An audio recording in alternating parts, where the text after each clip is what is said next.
오늘 우리에게 주신 하나님 말씀은 사무엘상 15장 22절 한 절의 말씀만 함께 보겠습니다. 사무엘상 15장 22절 말씀 한 절의 말씀 우리 함께 읽겠습니다. 시작. 사무엘이 이르되 여호와께서 번제와 다른 제사를 그의 목소리를 청종하는 것을 좋아하심같이 좋아하시겠나이까.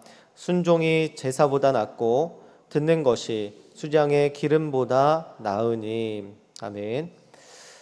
교회라는 단어, 우리가 교회라는 단어를 사용하고 있는데, 이 교회라는 단어는 구약에 갑자기 생겨나거나 또 갑자기 등장한 표현이라고 볼 수가 없습니다. 구약 성경에 보면 하나님의 다스림을 받는 하나님의 백성들이 나오고 있는데, 이 사람들, 이 하나님의 백성이라고 부르는 이 단어를 구약 성경 히브리어에는 카할이라는 단어를 사용하고 있습니다.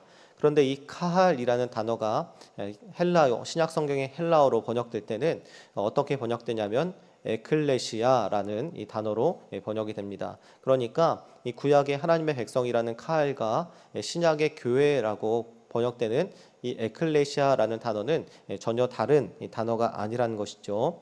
그러니까 교회는 갑자기 신약 성경에서 생겨난 존재라는 것이 아니라 구약 성경에서부터 이미 있었던 하나님의 백성을 부르는 이 총칭의 단어라고 우리가 생각하면 될 것 같습니다. 그래서 어떤 신학자들은 이스라엘을 구약의 교회라고 이렇게 부르기도 합니다. 그렇다면 이 하나님의 백성은 무엇인가? 말 그대로 하나님의 백성은 하나님의 다스림을 받는 백성들을 의미하고 있습니다. 하나님은 다스리시고 그 백성은 순종하는 것, 그 하나님의 다스림에 순종하는 사람들을 하나님의 백성이라고 부르는 것이죠. 미국의 법과 또 질서를 따르는 사람들을 미국 국민이라고 부르고요. 또 중국의 법과 질서를 따르는 사람들을 중국 국민이라고 부르고, 또 우리나라의 헌법과 질서를 따르는 사람들을 대한민국의 국민이라고 부르는 것 같이, 또 국민을 한자로 풀면 나라 국자에다가 백성 민자가 아니겠습니까? 그러니까 그 나라의 백성이라는 뜻을 가지고 있죠. 마찬가지로 하나님의 백성이라는 것은 하나님의 법과 통치와 다스림을 받아들이는 사람들, 그래야 해서 그 백성의 그 하나님의 법과 통치를 온전히 순종하는 사람들을 바로 하나님의 백성이라고 부르는 것입니다. 그러니까 이 하나님의 다스림을 받는 하나님의 백성이 구약에서는 이스라엘로 불린 것이고요, 신약에 와서는 교회로 불리고 있는 것입니다. 그러니까 하나님 나라, 하나님 백성의 핵심, 이 핵심이 어디에 있냐? 하나님의 다스림에 있고요, 하나님의 통치에 있고, 또한 그 백성의 순종에 있다라고 무방할 것입니다. 이전에는 성경 전체의 내용을 설명하고 일관된 주제를 이야기할 때 구속사라는 단어를 많이 사용했습니다. 구속사는 하나님께서 그 구원의 역사를 이루어 가시는 것, 그리고 자신의 언약을 성취해 가시는 것을 우리가 구속사라고 이렇게 표현을 했다면, 이제는 구속사라는 말 대신에 하나님 나라의 관점을 통해서 이 성경 전체의 맥을 짚어보는 것을 더 유력하게 말하고 있습니다. 둘 다 성경을 이해하는 중요한 뼈대 있지만, 최근에 와서는 이 하나님 나라의 관점으로 성경을 보는 것이 더 큰 관점으로 성경을 볼 수 있다는 것으로 많은 학자들이 주장을 하고 있습니다. 창세기 1장은 하나님께서 만드신 하나님 나라를 보여주고 있죠. 하나님께서 만드신 그 세상, 하나님께서 하나님의 백성 아담과 하와를 창조하시고 그 땅을 다스려 나가시는 그 세상, 우리가 흔히 에덴 동산이라고 부르는 그곳을 하나님 나라라고 볼 수가 있습니다. 또 요한계시록 21장 22장은 새하늘과 새 땅을 얘기하시면서 반드시 하나님의 그 새로운 나라가 도래할 것을 우리에게 말씀하고 있는데, 그것도 바로 하나님 나라를 의미하는 것이죠. 그러니까 성경은 처음부터 끝까지, 창세기부터 요한계시록까지 일맥상통하게 하나님 나라에 대해서 계속해서 말씀하고 있습니다. 그리고 그 하나님의 나라에 살아가는 사람들, 하나님 나라의 통치를 받는 사람들을 구약에서 이스라엘로 부르는 것이고요, 또 신약, 지금 현재로서 우리는 교회라고 부르는 것입니다. 그러므로 인해서 우리가 하나님 나라의 백성이라면, 우리가 지금 교회로서 하나님 백성으로 살아가고 있다면, 우리는 반드시 하나님의 그 다스림에 따르는 자들, 하나님의 통치에 따르는 자들, 그 그 말씀에 순종하는 자들로 우리가 살아가야 한다는 것이 당연하고 마땅하다는 것입니다. 결국 우리 교회에 필요한 것이 무엇이냐? 순종이라는 것입니다. 사무엘상 15장 17절에는 이런 말씀이 있습니다. 제가 읽어드리겠습니다. 사무엘이 이르되 왕이 스스로 작게 여길 그때에 이스라엘 지파의 머리가 되지 아니하셨나이까.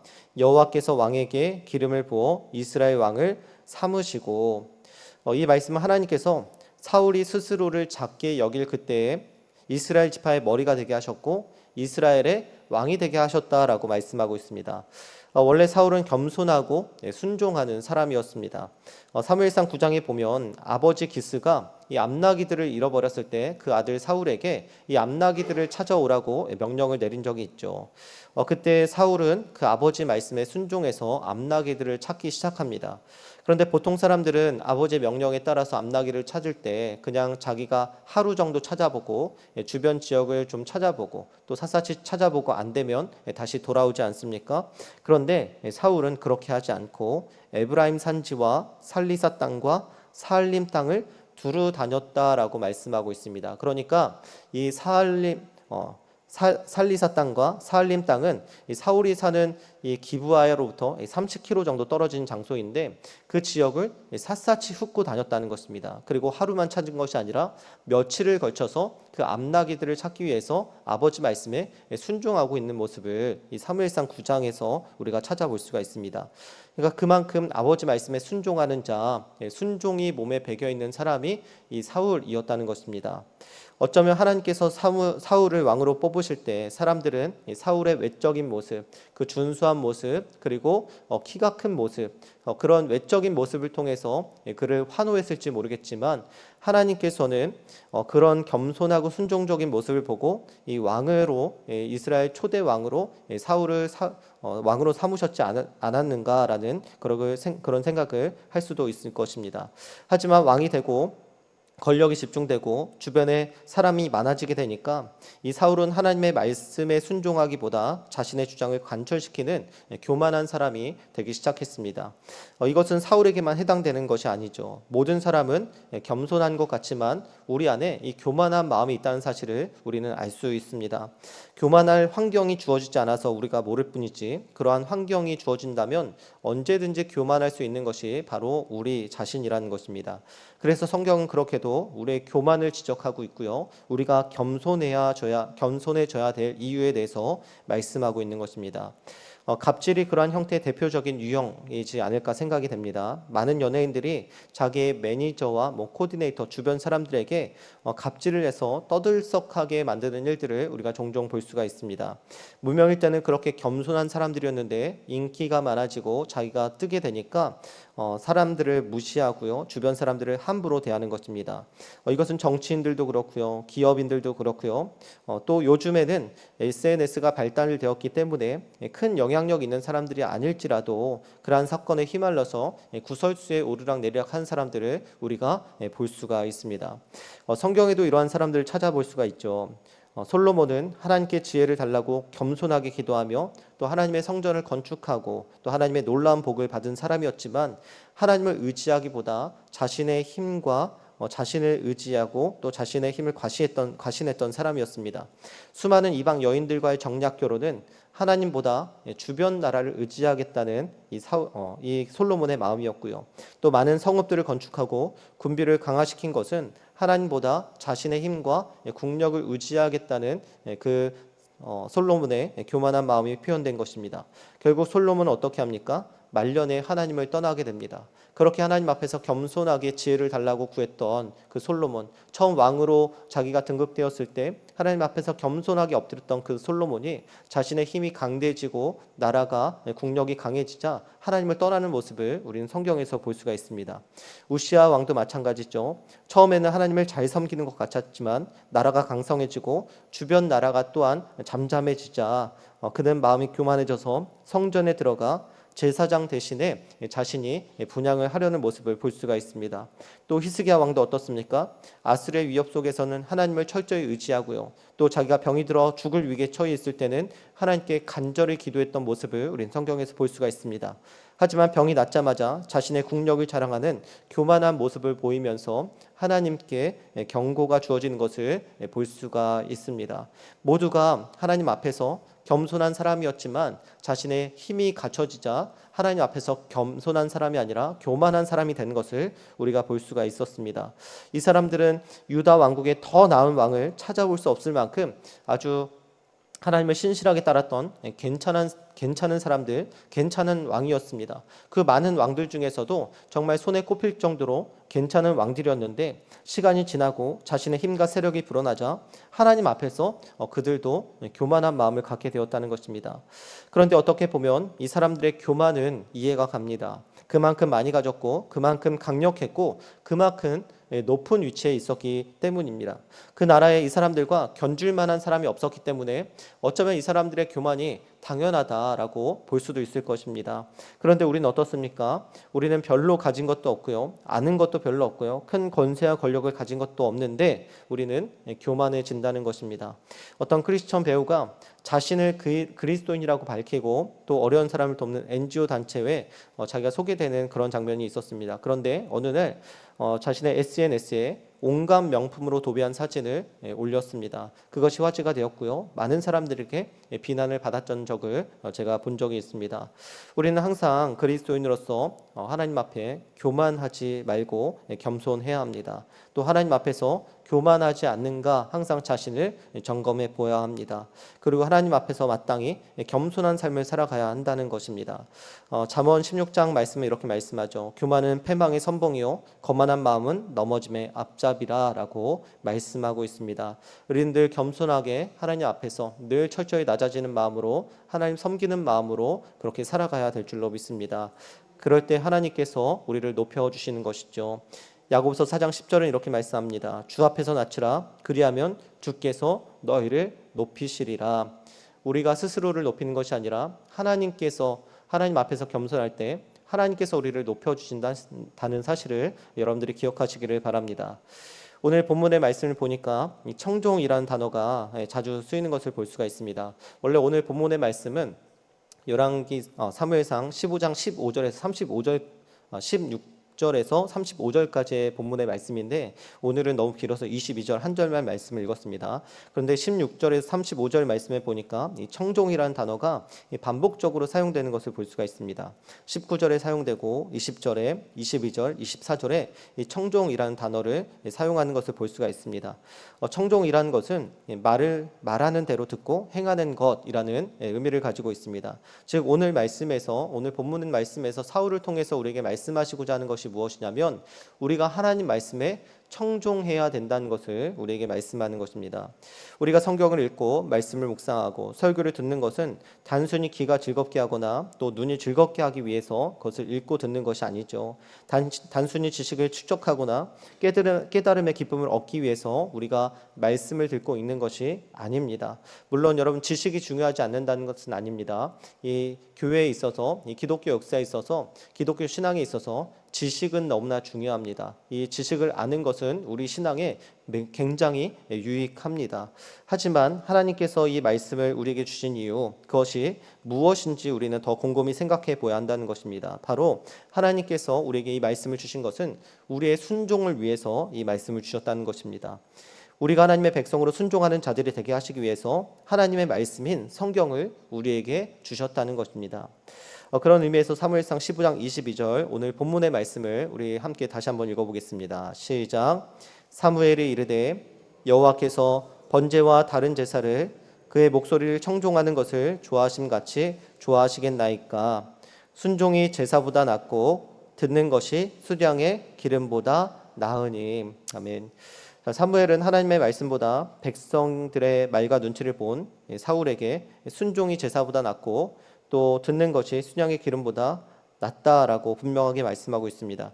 이것은 오늘 말씀에만 그런 기록된 말씀이 아니죠. 이것은 구약에서 끊임없이 하나님께서 동일한 패턴으로 말씀하셨던 내용입니다. 호세아 6장 6절에 이렇게 말씀합니다. 나는 인애를 원하고 제사를 원하지 아니하며 번제보다 하나님을 아는 것을 원하노라.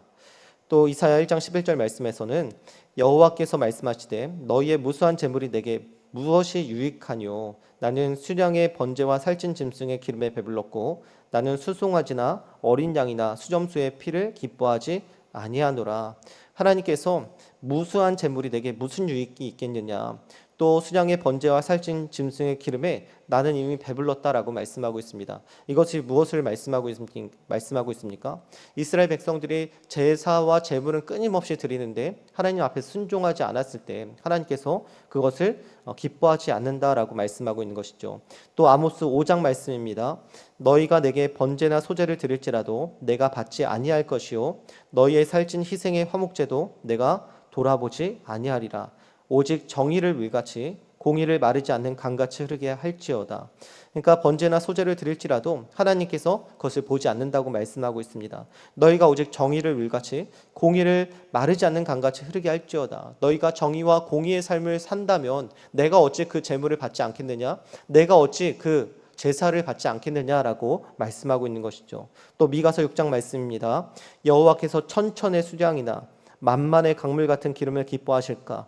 내 허물을 위하여 내 맏아들을 내 영혼의 죄로 말미암아 내 몸의 열매를 드릴까? 사람아 주께서 선한 것이 무엇임을 내게 보이셨나니 여호와께서 내게 구하시는 것은 오직 정의를 행하며 인자를 사랑하며 겸손하게 내 하나님과 함께 행하는 것이 아니냐.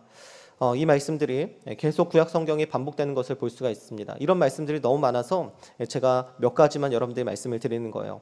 이 말씀들은 하나님께서 제물과 제사가 필요 없다라고 말씀하시는 것이 아닙니다. 우리의 예배가 필요 없다라는 것을 우리에게 말씀하시는 것이 아니죠. 사무엘이 사울에게 말했던 것처럼 정말로 순종이 제사보다 낫고 듣는 것이 순양의 기름보다 낫다라는 것도 아닙니다. 이것이 어떤 것이 더 중요한가? 우열을 가리는 말씀이 아니라는 것입니다. 다만 하나님의 말씀에 순종하지 않으면서 제물을 드리는 것이, 예배하는 것이 하나님 앞에 아무런 의미가 없다는 것을 우리에게 말씀하고 있는 것입니다. 밖에서는 아무렇게나 살아가고 하나님 없는 것처럼 살다가 교회에 와서는 신실한 척 예배 드리는 것이 하나님 앞에서는 아무런 소용이 없다는 것입니다. 그러한 예배는 아무리 많이 드려도 하나님께서 받지 않으신다는 것을 우리에게 말씀하는 것이죠. 아무리 교회에서 기도 많이 하고 성경을 많이 보고 예배에 빠지지 않고 새벽 예배에 철저히 나와도 예수님의 성품과 삶이 드러나지 않는다면 아무런 소용이 없다는 것입니다. 예수님을 닮아가지 못하는데 예수님의 인격과 성품이 드러나지 않고 성령의 열매가 나타나지 않는데 삶에서 거룩한 순종이 나타나지 않는데 그것이 하나님 앞에서 무슨 의미가 있느냐라고 말씀하는 것입니다. 하나님께서 정말 우리에게 우리가 하나도 하나님의 그 거룩한 성품과 또한 순종이 나타나지 않는데 우리가 아무리 예배를 많이 드린다고 하나님께서 그 예배를 받아들이실까? 그렇지 않다는 것입니다. 이것은 여러분들에게 제 의견을 말씀드리는 것이 아니죠. 좀 전에 읽었던 구약 말씀을 기반으로 여러분들에게 그 말씀을 기반으로 드리는 말씀입니다. 우리 신앙생활에 있어서 중요한 것은 바로 순종입니다. 왜냐하면 우리는 다른 누구도 아니고요. 하나님의 백성으로 부름을 받았기 때문입니다. 우리는 하나님의 백성이기 때문에 순종이 가장 기본으로 장착되어서 살아가야 되는 사람들이라는 것입니다. 예수님께서 하나님 말씀에 단 하나도 불순종하지 않으시고 온전한 순종을 하셨던 것처럼 우리도 예수님처럼 하나님 말씀에 순종하는 삶을 살아가야 한다는 것입니다. 예수님이 우리에게 오신 이유는 우리의 죄를 대신해서 십자가에 달려 죽으셔서 이 대속적인 구원을 이루시기 위해서 오신 것도 맞지만 그러나 하나님 나라의 백성으로서 하나님의 백성이 어떻게 살아가야 되는지를 보여주시기 위해서 이 땅에 오셨다는 사실도 우리는 기억해야 합니다. 예수님께서 불순종 없이 완전한 순종을 통해서 그 나라의 백성이 어떻게 살아가는 것인지를 보여주는 것 같이 우리도 하나님 말씀에 순종하는 자, 하나님 백성으로서 그렇게 살아가야 된다는 것을 성경은 우리에게 말씀하고 있는 것입니다. 또한 하나님께서 우리에게 성령을 보내주셔서 이제는 하나님의 규례와 율례를 지킬 수 있도록 하셨다는 것도 우리는 기억해야 합니다. 로마서 8장 13절은 이렇게 말씀합니다. 너희가 육신대로 살면 반드시 죽을 것이로되 영으로서 몸의 행실을 죽이면 살리니 라고 말씀합니다. 이 말씀은 우리가 이제는 순종과 불순종 사이에서 선택할 수 있는 자유를 가졌다라는 것을 말씀하고 있습니다. 육신대로 살면 반드시 죽지만 영으로서 몸의 행실을 죽이면 산다라고 말씀합니다. 즉 우리가 성령을 통해서 육신의 행실을 죽이면 살 수 있다는 것입니다. 이전에는 성령을 받기 전에는 우리가 육신의 행실을 죽일 수 없었습니다. 우리는 죄와 사망이 종노릇했기 때문에, 사망이 왕노릇하는 자들이었기 때문에 우리는 그 지배 아래서 벗어날 수 없었고요. 하나님 말씀에 순종할 수 없는 사람들이었습니다. 하지만 이제 성령의 생명의 법이 죄와 사망의 법에서 우리를 해방하였기 때문에 우리가 이제는 육신의 행실을 죽이고 성령을 따라서 능히 하나님의 말씀, 하나님의 규례와 율법을 지킬 수 있는 자들로 우리가 새롭게 만들어졌다는 것을 우리가 기억해야 합니다. 그래서 우리는 성경에서 우리를 새로운 피조물이라고 부르고요, 우리가 그것을 거듭났다라고 부르고요, 그것을 우리가 구원에 이르렀다라고 말씀하는 것입니다. 하나님 말씀에 능히 순종할 수 있는 하나님의 백성이 되었다는 사실, 그것을 우리가 기억해야 된다는 것입니다. 그러므로 우리는 무기력하게 죄와 싸워지는 자들이 아니라 죄와 싸워 승리할 수 있는 자들이 되었다는 것입니다. 오늘 하루 수많은 선택 속에서 여러분들이 하나님의 뜻을, 이 선한 뜻을 분별하고 하나님 뜻에 순종할 수 있게 되기를 축복합니다. 성령을 받은 우리는 이제는 순종할 수 있습니다. 우리는 죄와 싸워서 지는 자들이 아니라 죄와 싸워 이길 수 있는 자들, 죄를 거부하고 하나님 말씀에 능히 순종할 수 있는 자들로 하나님께서 우리를 성령을 보내주셔서 새롭게 하셨다는 사실을 우리는 기억해야 합니다. 교회에서만 하나님의 백성이 아니라 삶의 모든 영역에서 하나님 말씀에 순종함으로 온전한 하나님의 백성으로 살아갈 수 있기를 축복합니다. 오늘 하루 선택의 순간, 그 선택의 순간 속에서 여러분들 주저하지 마시고요, 과감하게 하나님 말씀을 선택함으로, 하나님 말씀에 순종함으로 하나님을 기쁘시게 하는 하나님의 백성으로 오늘 하루를 살아가시기를 예수님의 이름으로 축복합니다. 우리 함께 기도하겠습니다. 이 시간 기도할 때 하나님, 오늘 하루 우리의 수많은 선택의 갈림길에 놓여 있을 때 우리가 하나님을 기쁘시게 하는 이 순종의 선택을 할 수 있도록 주의 성령께서 함께하여 주시옵소서. 우리의 마음을 주장하여 주시고 우리가 죄와 싸워 승리할 수 있는 자로 살아갈 수 있게 해달라고 우리 주여 한번 외치고 함께 기도하겠습니다.